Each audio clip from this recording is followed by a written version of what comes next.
So how to adjust the table saw, the 24. This is my old saw. So this is the adjustable. Whatever you need is here. You just need this. Unscrew, don't need to take out. So it's 1, 2,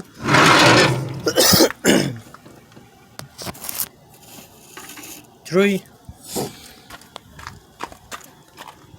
and 4. Easy, just unscrew. It's a square.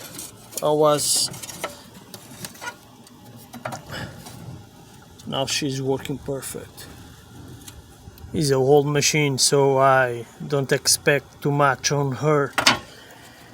She already did a lot. So, and of course, don't forget, don't touch on these ones, don't need it. Just on the front, the 4 ones, I take everything out because I was cleaning my machine. Like I say, it's an old machine.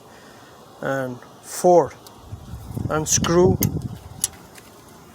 4, to this way, go to the right. Again, front, go to the right. Left, back, go to the left. And it's easy. Like I say, use a square to make sure it's okay. I hope this is helpful. Hope this video help for the ones want to